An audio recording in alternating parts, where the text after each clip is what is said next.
मैं बहुत स्पष्ट शब्दों में कहना चाहता हूं, जिन्होंने ये हमला किया है, उन आतंकियों को और इस हमले की साजिश रचने वालों को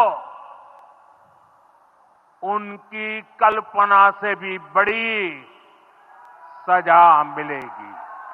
देशभक्ति की बात करने वालों, चुल्लू भर पानी में डूब मरो। मेरा तुमसे एक ही सवाल है, तुम में इतनी ताकत नहीं है कि वो पाकिस्तान जिसने पहलगाम में हमारे 26 लोगों को सर पर गोली मारकर मजहब पूछकर गोली मारी, तुम में इतनी ताकत नहीं है कि तुम उस पाकिस्तान से क्रिकेट मैच नहीं खेल सकते?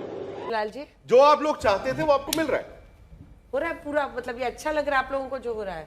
नहीं, वो अच्छा आप कह रहे हैं बॉयकॉट। मल्टीनेशनल टूर्नामेंट जहां पर एसीसी या आईसीसी करवाती है, वहां पे किसी भी देश के लिए मजबूरी या जरूरी हो जाता है भाग लेना। डियर बीसीसीआई, सुन ले, आज तुम्हारा नाम बदलकर बेशरम क्रिकेट करप्शन इंडिया रख देना चाहिए। हमारे लिए क्रिकेट सिर्फ खेल नहीं, वो एटीएम की मशीन है। और देशभक्ति तुम्हारा सबसे सस्ता प्रोडक्ट, इसे जरूरत पड़ी तो मुफ्त में पैक कर दिया। भारत पाकिस्तान मैच हुआ, तुमने एड बेचे, प्रायोजक बेचे, ब्रॉडकास्ट बेचे और आखिर में बेच दिया इस देश का सम्मान। तुम्हारी पेटियां भर गई और अब तुम इस जीत को शहीदों का समर्पित बता रहे हो। सुनो बीसीसीआई, तुम्हारे समर्पण से शहीदों के परिवार का चूल्हा नहीं जलता, तुम्हारे खोखले ट्वीट से उनके बच्चों की फीस नहीं भरी जाती। ये सिर्फ तुम्हारी बेशर्मी है और कुछ नहीं। याद है ना पहलगाम, जब शुभम द्विवेदी शहीद हुए थे, उनकी पत्नी चिल्लाकर कह रही थी, हिंदू है मुसलमान? मैंने कहा हिंदू, मार दिया।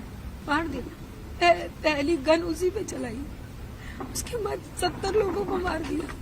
क्यों मार दिया? हिंदू मुसलमान बने हुए बंदे को मार। ये चीज तो बीसीसीआई को इस चीज को एक्सेप्ट ही नहीं करना चाहिए था कि पाकिस्तान के साथ मैच इंडिया करे। ये बहुत बड़ी हमारे ही देश में लोग गलती कर रहे हैं इस चीज को एक्सेप्ट करके। बीसीसीआई की इमोशंस मुझे लगता है ही नहीं उन 26 परिवार की तरफ। वो 26 परिवार, उसके बाद ऑपरेशन सिंदूर में मारे गए जवान, इन सब की मौत आपके लिए कोई फर्क नहीं है। इन सब की शहादत आपके लिए कोई मत वैल्यू नहीं रखती, शायद इसलिए क्योंकि आपके घर से कोई नहीं गया। अगर इनके घर से कोई मरता तो शायद ये मैच नहीं करवाते। पर तुमने क्या किया बीसीसीआई? कूड़ेदान में फेंक दिया उनकी पुकार को, क्योंकि उनके आंसू तुम्हारे स्पॉन्सरशिप जितने कीमती नहीं लगे। तुम कहते हो कि आईसीसीआई का मामला है, एसीसी का मामला है। अबे आईसीसीआई एसीसीआई तेरे बाप हैं क्या? पूरी दुनिया जानती है कि बिना बीसीसीआई की मर्जी के कोई मैच हिलता भी नहीं है।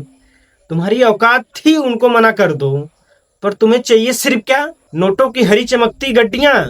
बाकी देशभक्ति तुम्हारे लिए सिर्फ गोबर लिपि जुमला है। स्टेडियम में जो खाली कुर्सियां पड़ी थी वो तुम्हारी असली औकात दिखा रही थी। सोशल मीडिया पर जो सेम ऑफ बीसीसीआई ट्रेंड कर रहा था वो तुम्हारा पोस्टर फाड़ रहा था। 140 करोड़ हिंदुस्तानी की भावनाओं तुम्हें समझ नहीं आई, क्योंकि तुम्हारे कान में डॉलर गिनने में लगे हुए थे तो कहां से सुनाई देती।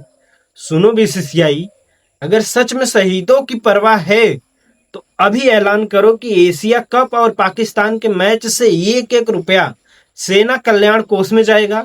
और अगर हिम्मत नहीं है तो अपनी जुबान बंद रखो और ये देशभक्ति का चूरन बांटना बंद करो। ये चूरन अब बासी हो चुका है और जनता इसे चाटने वाली नहीं है। जनता से कहना चाहता हूँ, क्रिकेट को प्यार करो पर इन पैसों के दलालों के झांसे में मत आओ। देशभक्ति कोई एड कंपनी नहीं है, ये हमारे खून में है।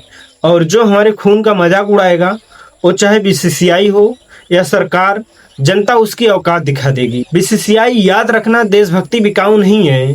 तुम्हारे ट्वीट्स, तुम्हारे खोखले समर्पण, तुम्हारी नौटंकी भरे बयान ये जनता को और भड़काएंगे। तुम्हारा नाम अब बदलकर सिर्फ बेशरम क्रिकेट कंट्रोल ऑफ इंडिया रखना चाहिए। जय हिंद, जय भारत।